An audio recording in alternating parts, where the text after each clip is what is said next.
Hello, hello, hello. Welcome back to the Rent to Rent Success podcast. I'm delighted today to be joined by Wendy Whittaker Large. I've known Wendy for a number of years. She's absolutely one of the best to learn about HMOs. We talk about renting HMOs, and Wendy primarily is involved in buying and investing in HMOs. And she has her own company, Best Nest, a high-end HMO company. She's founder of HMO Success, a dynamic and successful training company, author of 2 amazing books on HMO investment. I've got both of those. And she works closely with people who want that financial freedom and want to do so by buying property. And Wendy's also the founder of the HMO Council Tax Reform Group to stop council tax being added to HMO rooms. It's absolutely scandalous what's happening there. And I'm sure we'll come on to that during this podcast episode. And finally, Wendy and I we're both contributors to the iconic Wealth for Women book. And we're both speaking at the iconic Wealth for Women event in September, hosted by Kylie Anderson. And we'd love to see some of you there and actually meet you in person. So, Wendy, welcome to the show. Thank you very much. It's great to be here. Great. Well, and I know that you were just on a call about the council tax, weren't you? I think I would say 50% of my free time at the moment is spent on the campaign. Yes. And I was just speaking to a client earlier about his fight to remove council tax from his HMO. Individual room council tax. So we're going to come on to that. But really where I want to start, Wendy, is for many of us, property was a bit of a revelation and a bit of a shock and a surprise. So tell us about how you got into property and why. Well, I started a long time ago, about 25 years ago. I bought my first investment property, and it was actually my mum who encouraged me to do this. I think it was something that she had wanted to do, but not really ever had the means or perhaps the mindset to do it. And I inherited a small pot of money when I was in my mid-20s. And when you're in your mid-20s, there's lots of things you can spend that money on. But I decided that I was going to do something that was a bit more of a long-term legacy. I already had 2 small children, and so I wanted to do something that was good for them long-term as well. And I talked to my mum, and my mum said, have you ever thought about investing in property? Because it always goes up in value, even if it's a little bit, up and down along the way, and you can make some income from it. So I thought, yeah, that sounds like a great idea. I'll do it. And with that, I went to my local estate agent, and where we lived, there used to be a local higher education college, which has actually since closed down. But at the time, there were lots of student shared houses. And so I ended up buying a shared student house. And so my very first investment property was actually an HMO, would you believe it or not? And it was a student shared HMO. And it was really a great investment because it gave me some income, but it also gave me some capital growth. And a few years after having that property, I ended up refinancing it and going again and going again and going again. And that's really kind of how I first got started in property. Yeah. And well, that's surprising because many people say they didn't know about refinancing, especially back 20 years ago. It wasn't as much done or heard about. So tell us, after you got that first HMO, how did it go? And how did you come upon that you could refinance and take money out of your property? Well, when I bought that property, you couldn't even buy buy-to-let mortgages. You couldn't get a buy-to-let mortgages. They hadn't been invented. So I had to go to the bank and I had to write a business plan to take out a business loan. So the very first chunk of money, if you like, that I raised for my business was through applying for a business loan. I even had to go and be interviewed by the bank manager. I mean, it makes me sound like I'm about 100 years old, doesn't it? But that was how I first got finance. Now, I think what happened was I can't remember whether I used to try and read what I could. Of course, this is, again, really before the internet, before there were the forums and the information that you can get now. But I remember Mortgage Express started, and they started to offer mortgages for buy-to-let investors. And I started to sort of explore the idea about putting my student property onto a mortgage rather than having a long-term loan. And when I inquired with Mortgage Express, they said, well, you could actually refinance the property and get more money out. So you could actually get out, I think it was about another £40,000. And I thought that sounds amazing, because that means that I could buy another couple of properties. So what I did was it must have been about £40,000. And I decided that I was going to buy auction properties because they were much, much cheaper. So I kind of looked around for what auctions were happening in the vicinity. And I ended up going to Haydock Race Course, where I think it was Clive Empson and Sons were running an auction. And I mean, honestly, Stephanie, I don't want to make this public because it makes me sound like a total amateur, and I would never do this today. I literally bought 2 properties out of that auction catalogue. I didn't know where they were. Well, actually, one of them I knew where it was because it was quite near to where I lived.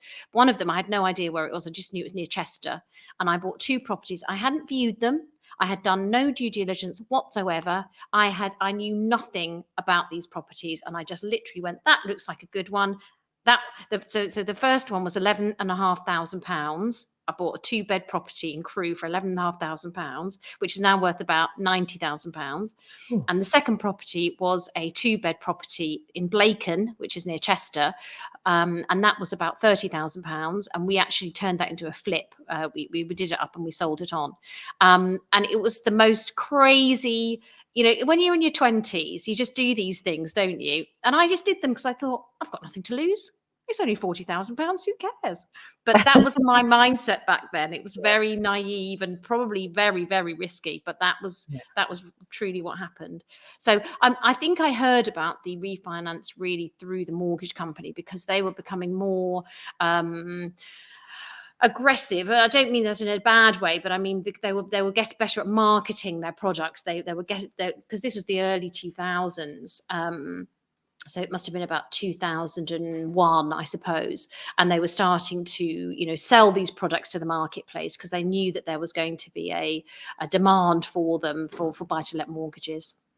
Yeah, no, that sounds great. I love that you got started. And also, there are so many people who would have come into a windfall, and because they didn't get that little kernel or nugget, they wouldn't have invested in property and had those great returns. And I just want to draw out to people. I can hear this clattering going on at your.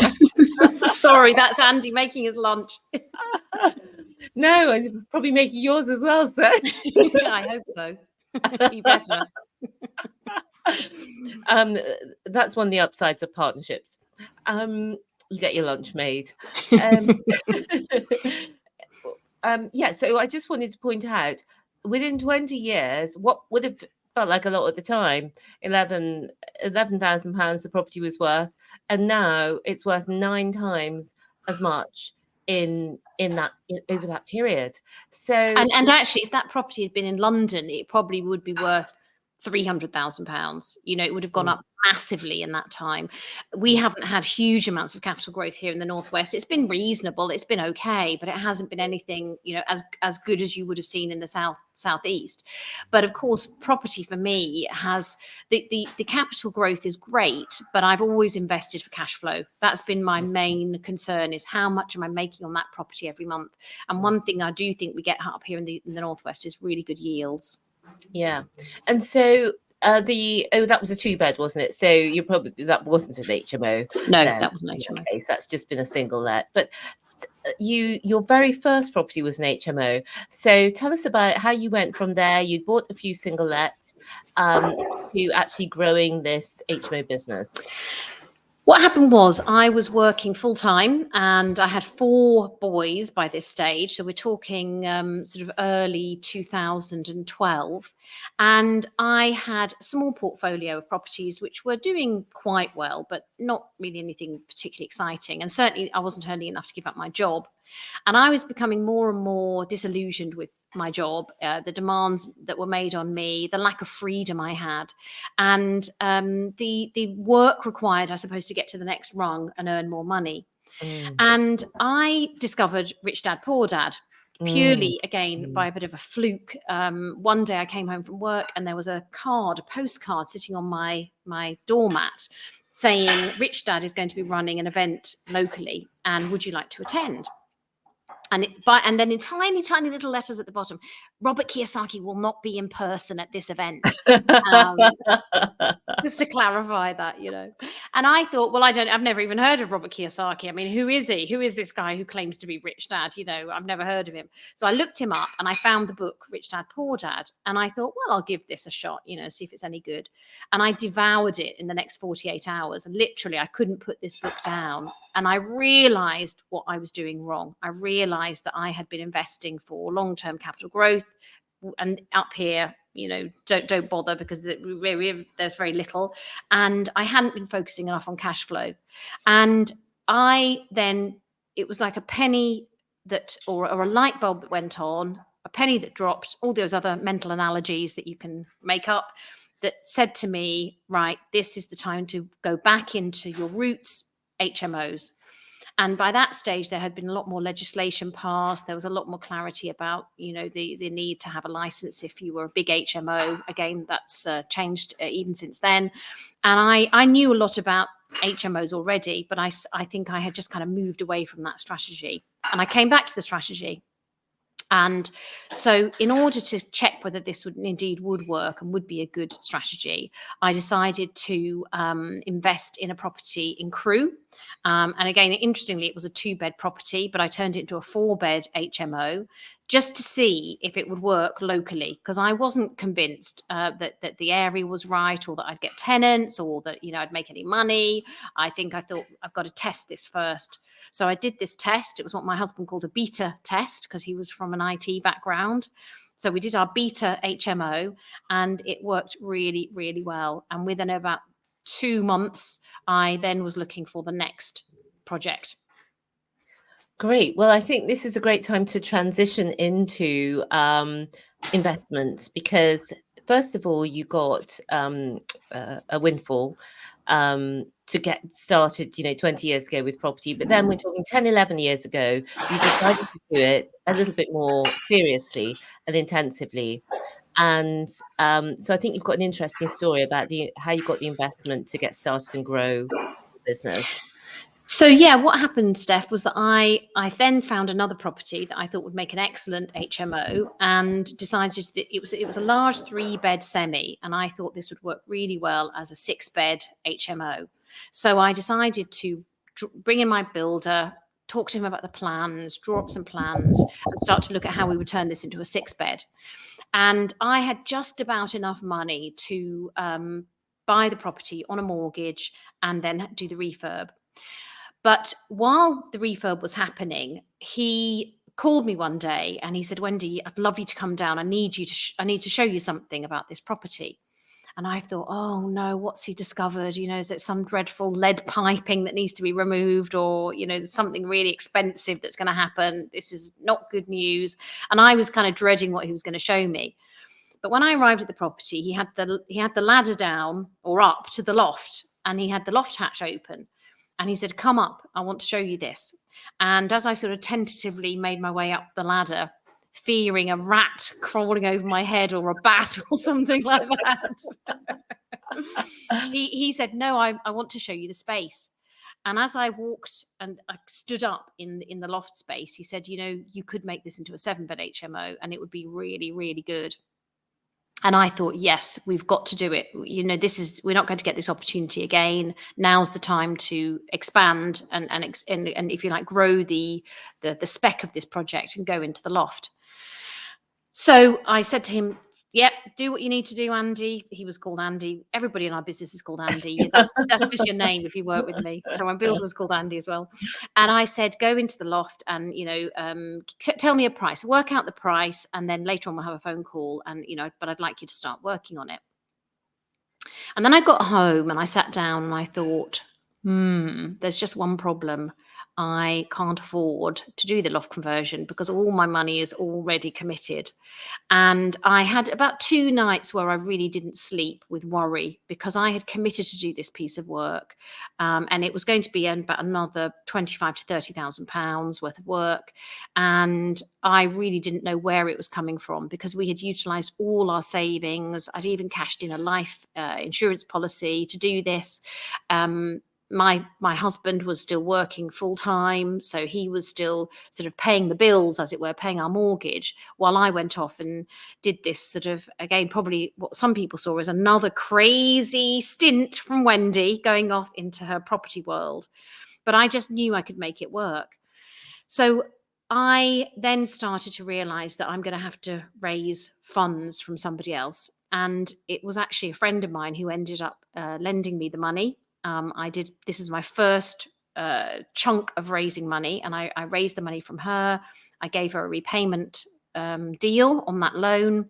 And over the next 5 years, I repaid her the money, and with interest, of course, as well. So she got interest on her capital, which she was delighted about, and I was too, because then I got 7-bed HMO, which we then, of course, refinanced, and we were able to then, because I had a 5-year deal with her, I actually then used the money to do another HMO, utilising the money we'd raised from that project.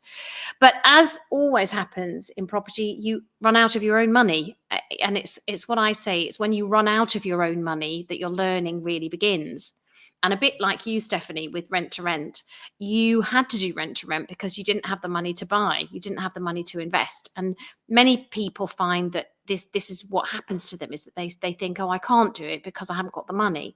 And I would say, well, there's lots of different ways in which you can either raise the money, or you can find other people who've got money, or you can do something like rent to rent that increases your cash flow, and you get some experience, and you can then, because you've got credibility, raise finance. Yeah. So I'd maxed out everything. I'd maxed out credit cards, we had loans, we had everything. And it was a little bit nail biting. Absolutely. Yeah. There's no doubt about it. But I then ended up going, I think the last £3,000 I had on my credit card, I spent on a property course, a property mastermind course. Actually, it was Simon Zucchi's property mastermind course. And literally, I couldn't buy anything else. I couldn't spend any more money. That was kind of it. But I just knew I had to go on this 3-day weekend to learn more about property and learn more about property strategies. And there were loads of things there that I hadn't even heard about, like purchase lease options, delayed completion, all these other sort of strategies that you can use. But it was while I was at this event that I met a guy who kind of came up to me, and we started talking about our property experience. And he, I suppose, could see something in me, my appetite to do more, my knowledge about property, because by then I'd been investing for probably just over 10 years. So although it'd been very, very slow and steady, I had obviously, I could see the changes in the market. I knew what was happening. I understood legislation and so on, because I'd kept up to date with all of that. And I had 2 HMOs. And I think he thought we could work together. He had some money to invest. I had some time, and I had opportunity. So we formed a joint venture. And it was from that partnership, that business partnership, that we then did 6 projects together. And that was really, I think, where my HMO portfolio really blossomed, because I was then able to implement what I was learning. I was able to scale up the business, and I was able to do multiple projects, really one after another during the next couple of years. So we built a profitable and really very well regarded HMO portfolio during that time. Oh, I really like that, Wendy, because a lot of people can relate to feeling, I haven't got the money to do this. And although you did start off with some money, you then ran out, and as everybody does, and you needed to get more. And many people at that point would have stopped, but you carried on. And there are some nuggets there about how to raise private finance. And I think one there was that he could see something in you, that you were keen, you were enthusiastic, you were knowledgeable, and he could just see that you were going to be successful. And I think there's something to that inner confidence and that knowing that you will succeed that does attract investors. So what are the key tips that you would say to somebody listening to this who would really like to start or grow their property investment but doesn't have the money themselves? Well, I think the first thing would be that confidence doesn't come first. Action comes first. Confidence follows action. So the first thing is you've got to commit to doing something, because a lot of people say to me, well, I'm just not really confident about raising money. And I say, well, you're not going to be confident because you've never done it before. What makes you think you're going to naturally just feel confident about raising money if you've never done it? That's not how the human brain or the human psyche works. You have to do something first to feel confident. So don't expect to feel confident, because you won't.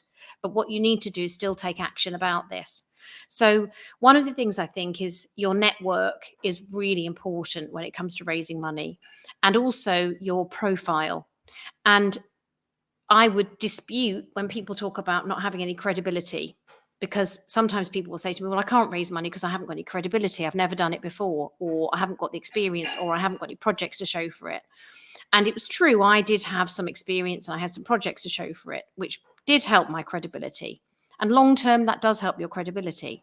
But I really believe that if you are an adult in the UK, you already have some credibility. How? Well, you probably stayed at school for 18 years and you might have some qualifications. You may have had a job. You may have run a project. You may have managed competing responsibilities. Let's say you're a mom, you're at home with a couple of kids. Don't tell me that doesn't give you some experience. It does. That gives you the ability to project manage. You're probably often a nurse, a teacher, a homemaker. You're a gardener. You're a bill manager. You're a budgeting accountant. You're doing all of those things, and yet society might just see you as a mum staying at home with her kids. Well, actually, it's much, much, much more than that. And I think we can underestimate what we have and what we bring into a joint venture partnership, or into that position where we then start to raise money. I had a client, for example, a few years ago who was exactly in that position. She had a part-time job. She had 3 children under the age of 5. And she had never invested in HMOs or property before, and she'd never raised money before. Within 2 weeks of me working with her, she had raised £150,000 for her first HMO development, which she carried out over that following year. And she refinanced it at the end of the year and got all the money back and gave it back to the investor with interest. So I don't believe it when people say they can't do it because they haven't done it before or haven't got the credibility. It doesn't work like that. You have to do it first, and then you get the credibility, and then you get the confidence. Wow, I can hear people saying, right, how do I get in touch with that Wendy? I put on the screen for those of you who are watching on the website, you'll be able to see this at renttoRentSuccess.com. Let me see what episode we're on. I think it's 194, renttoRentSuccess.com/194. You'll be able to see this episode, and it's wendywl.uk. Have I got That's that it. right? Yep.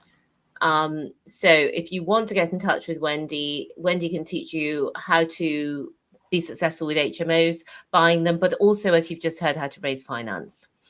So we've talked about how you got into property, and I would just love to know that first HMO that you bought, how much did an HMO cost 20 years ago? So, well, this was the very first student one. I paid I think it was about £46,000 for it. Yeah. And I did nothing to it because it was already rented. So I literally did nothing to it. The student contracts were already in place. I bought it about the July, August time. All the students said they wanted to come back in September. So I just had to issue new ASTs. They came back in the September, and I just milked it for all it was worth. Fantastic. So you pay 46,000, and you're in the Northwest where you said the equity value is not so much, but how much do you reckon it's gone up to nowadays? We think it's probably about £280,000 now. We still own the property. But yeah, I think it's about between 270 and 280 now. Yeah, so somewhere between between 5 and 6 times it's gone up. And in that time, you'd have had, well, I'm guessing hundreds of thousands of pounds of cash flow as well. Absolutely. That's the great thing about HMOs, is that it isn't just about your capital growth. It's the cash flow that's really remarkable. And I always say, you don't need very many HMOs. If you might say to me, I don't really want to do HMOs, Wendy. I'd really rather do commercial conversions, or I'd rather do serviced accommodation or something, which I can appreciate. But the thing about HMOs is it's, in my view, the quickest, most effective way of replacing your job income. Whether you do it through the rent to rent model, or you've got capital to invest, or you've got other people's capital to invest.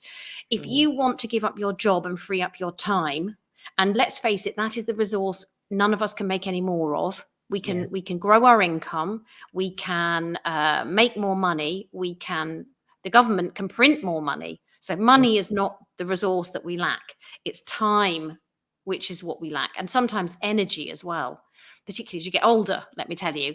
You have to you have to be mindful of how you spend every minute to make the most of all the energy that you have. Because let me tell you, by 8:30 at night, you're fast asleep on the sofa in front of Netflix. So for me, it was always about recognizing, how did I make the most of the time that I had? How quickly could I get to the point where I could give up my job? And I think if people are listening and that's their thought, is they'd like to give up their job, and I know not everybody does want to, but some people want to have the option to be able to do that, then for me, making another £3,000 to £5,000 a month on a regular basis, the best way to do that is through HMOs. Yeah, I absolutely agree. And if you resonate with what Wendy is saying, and you would like to either buy now you've got money ready to go, or whether you want to raise finance and become better at that, then wendywl.uk, and Wendy's also on Instagram at Wendy_Whittaker Large, and you can DM her there. So, Wendy, we've talked about getting started, the power of the equity, the cash flow, and also the power in being able to raise finance. Sorry. I'm so sorry, Stephanie. We're in a big shared kitchen here, and Yeah. as you can tell, it's a family room. I'm so sorry. I probably should have gone into my office to record this, but just feel like you're part of the family. Would you like a slice of this delicious cake that I made that Andy's about to have for his lunch? Oh gosh, I love that you bake, Wend. Oh, I do. I got down to the last 100 in the Great British Bake Off, a few years ago. Did you? Yeah. Wow. Oh my gosh! So what are you having today? What's the cake? Today is a lemon and cream. It's like a Victoria sponge, but it's a lemon Victoria sponge. So rather than having jam, it's got lemon curd in it and fresh cream. And my two favourite cakes are Victoria sponge, which you often can't get. It used to be very popular, but now not so much. Although a bit of a revival, I'm thinking. Yes. And lemon drizzle. So that's like a combo of the two. Absolutely. You'd love this. I'll package up the last slice and send it to you. Thanks so much. I'll be waiting for that. So really what we're talking about is the power investment to get the freedom and the time that we want. And I know that, Wendy, you've got a lot of passion projects that you're now able to do because your time is not taken up with your business. You've been able to hire out to a team. So talk to me about the process of systemizing and hiring out to a team, and what that's allowed you to do. I think it's really important that you have an eye on that when you start, because it's very easy to get very enmeshed in your whole business. You're the one who has to make the decisions. You're the one who has to raise the finance. You have to find the properties. And to start with, I think for the first couple of years when you're involved in property, it really is you, and you're mostly on your own. You've got to start thinking, though, about how you can get other people to help you, because leverage of money is important. Leverage of time, other people's time, is equally important. What happened to me was I got to about 50 rooms in my portfolio, and I was just finding that I was dropping a few tasks. Things weren't getting done as well as they should do. I wasn't managing as well as I wanted to. And so I took on my first member of staff, and she was part-time. She was only working, I think, 15 hours a week. And that was quite a big leap into the unknown for me, because suddenly I was now responsible for somebody else's income, and I had to make sure that all my rooms were filled and that we were profitable enough so that I could pay this new lady who came to help me. But it really was massively helpful because it meant that I could start to think about how to take on the next property rather than worrying about filling a room, rather than worrying about doing a fire alarm check or a maintenance call out. That a lot of that, not all of it, but a lot of it was taken up by Jennifer, who was my first member of staff. And it meant that I could then grow the business. And this is the problem: if you don't have a staff member, or you haven't got an agency who can manage that property for you, you're going to be the one doing it all. And eventually you end up swapping your time for money. Now, I know that for some people, finding an agency who can manage HMOs is a bit tricky. There aren't many of us around, and doing it well takes a certain attitude and skills, which I think are in short supply in the rental agency world, many of whom are used to simple single buy-to-let properties. So because of that, we actually set up our own lettings agency a few years ago. So we now manage our own HMO rooms and also a suite of other people's, because we just kept getting asked all the time, could you manage my HMO? Could you manage my HMO? Because we have a 24 hours answering service. We have a team, we have a lettings team and a maintenance team.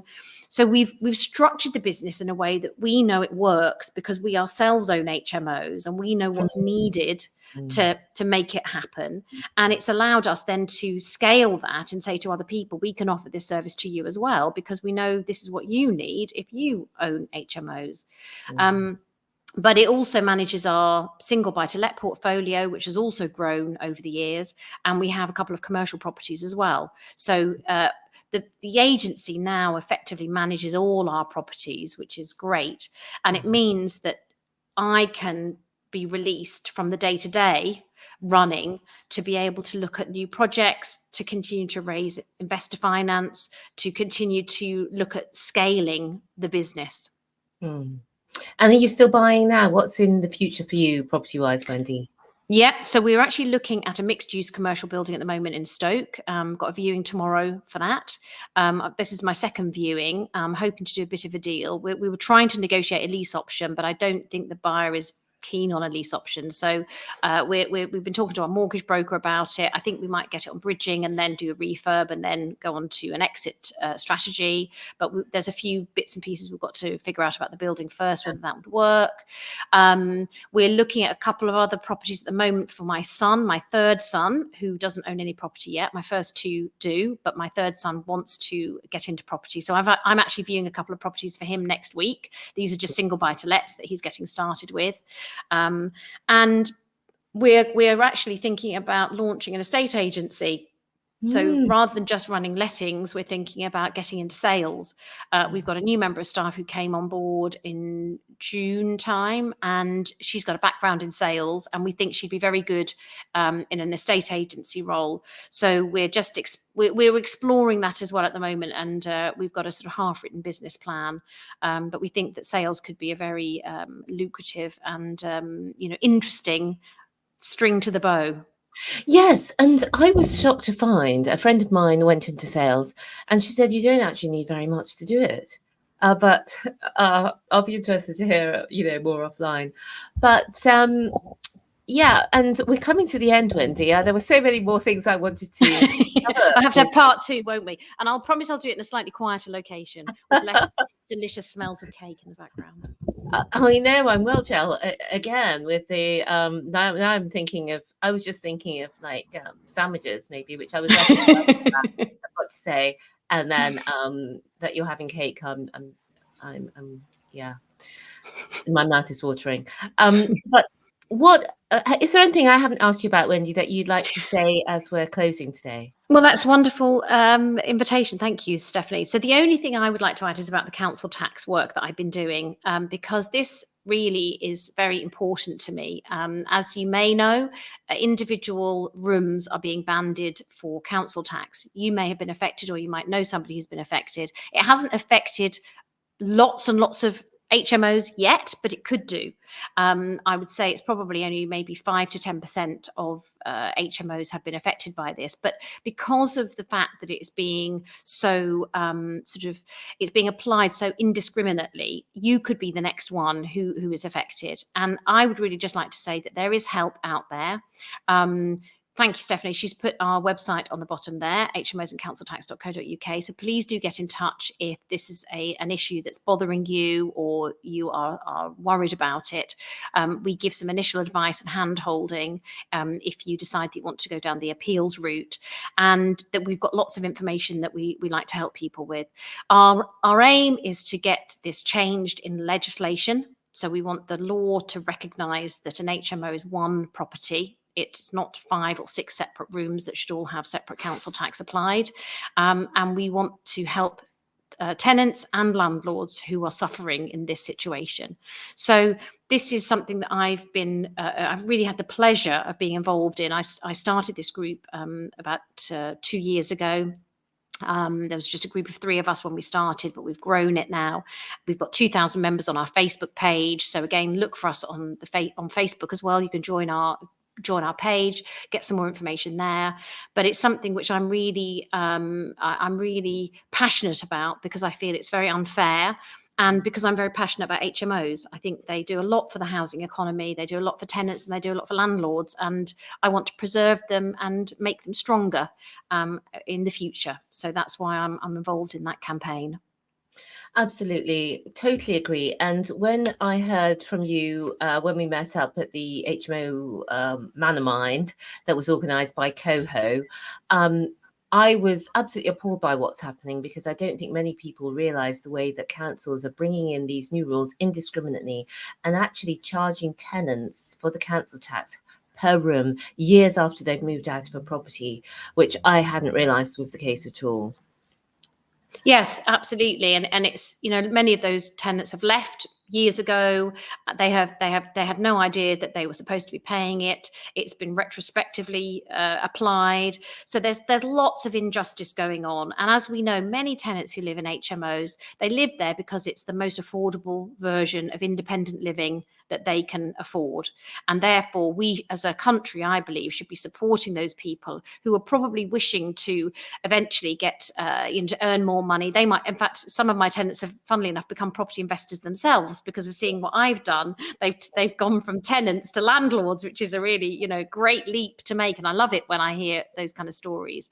But I think that, if we as a country are going to be providing good quality accommodation, we've also got to make it affordable. And I think it's not helping when the government are imposing extra taxation, which is effectively like a poll tax, when those are the tenants, those are the people who are probably least likely to able to afford it.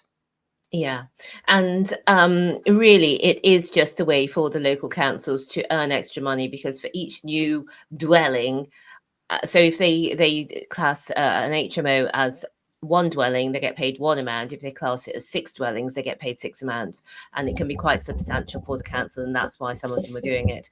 But do go over to HMOs and council tax if you want to find out more about that. If you want to know what to do about that from a rent-to-rent perspective, it's very important that you have that in your contracts, that if the council tax obligations for that property change, then so will your rent, etc. So Wendy, thank you so much for coming on and sharing how to really grow and build your property business with your own funds and also using other people's funds. And as you know, you can go and find Wendy at wendywl.uk. And also, I'll have all these links underneath the video at renttorentsuccess.com/194 for episode 194. And also do come and see us live. I believe from memory, Wendy, I think it's Wednesday, the 14th of September. That's it. I think, isn't that a Thursday? Anyway, it's the 14th of September, whatever day of the week it is, Stephanie. You have to look it up. But yeah, it's definitely the 14th of September in central London. Thursday. It's a Thursday. Thursday, Thursday, central London. And it's going to be a fantastic day with some great speakers, goodie bags, lots and lots of amazing content. I myself am thoroughly looking forward to it. I think it's going to be a wonderful day. And yes, if you want to come along and meet me, meet Stephanie, meet some other very, very inspirational women who've built businesses, started from scratch, had their money mindset completely turned around by what they've been able to achieve, I think it's going to be an inspirational and really thoroughly exciting day. And we'd love to meet you and see you there. Yes, and it's Iconic Women for Wealth. Kylie Anderson is our host for the day, and I will put the link underneath this video as well.